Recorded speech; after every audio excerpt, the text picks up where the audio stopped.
It's funny how we have to tell people how to treat other humans. Like, it was so dehumanizing for anyone to go through that, right? So I think that's when I saw a real problem in the hospital system, that there was a very valid, a very real, very visible discrimination towards refugees.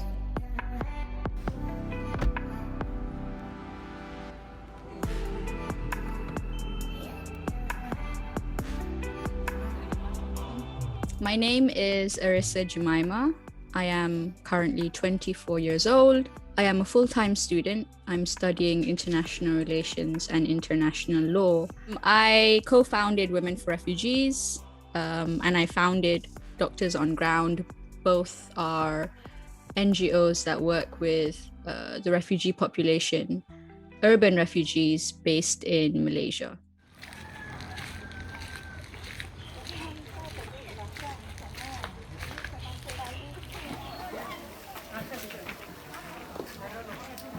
Women for Refugees provides food and medical assistance, medical funding to certain individuals that require aid. Women for Refugees also provides programs and classes on leadership, on digital literacy, on English, specifically to women, because women have always been taken out of the equation.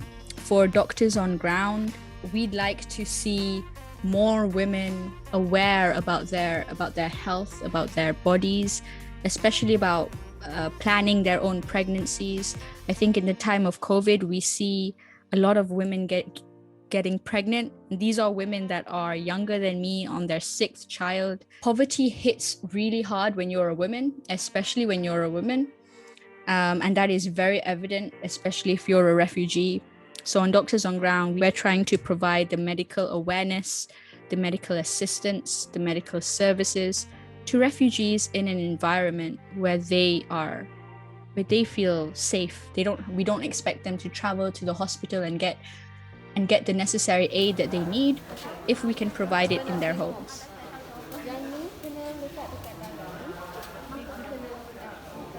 But in the mid of 2020, that's when things really got heated.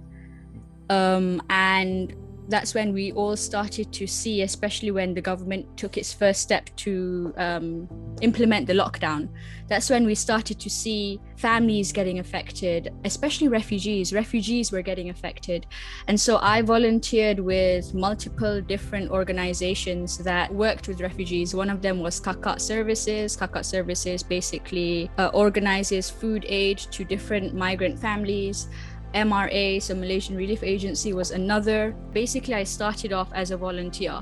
So I got to go on ground, I got to see the realities of it.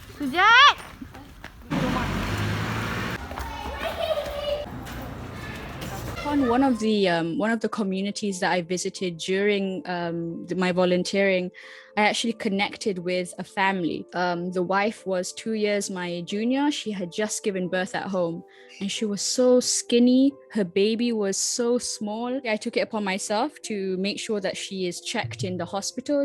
Her baby is admitted. I went from volunteer to caseworker. Everyone is sanitized. We have 2 sanitizers. Social distancing is maintained. Try not to get people to come in and out. If they do, please.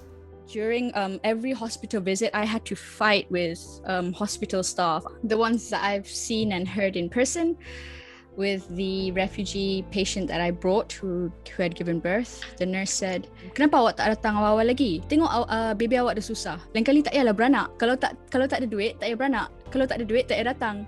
Awak tak ada duit kan? Tak payah datang." And it was so dehumanizing for anyone to go through that, right? So I think that's when I saw a real problem in the hospital system, that there was a very valid, a very real, very visible discrimination towards refugees.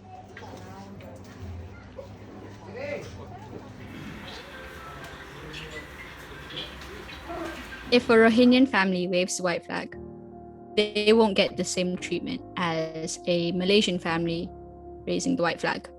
Refugee families, they won't wave the white flag because that white flag has been branded as a Malaysian cause. a Malaysian cause of kita jaga kita. Kalau you bukan kita, you tak boleh lah nak wave, which is something that is quite absurd, which is why there is this whole other narrative that says the silent white flag. And if we put it into context, how we see or how we've branded raising the white flag, it is families who are affected by the pandemic, right? So refugee families are not primarily affected by the pandemic. They're affected by their lack of status, their lack of rights on top of the pandemic. So it's an even more overwhelming situation when we talk about refugees and their call for aid.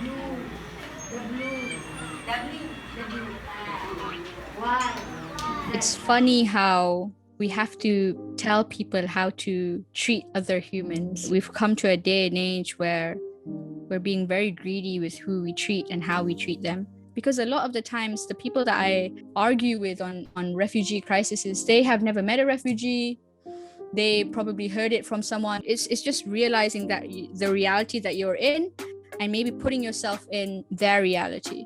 But come on ground, see what's going on, and then maybe the next time you talk about refugees, it'd be from a more informed place. False news that is being put out that is led by emotional baggage, that is something that is very dangerous, and that's something that I've seen the effects of it, the impacts of it, especially on social media. Yeah.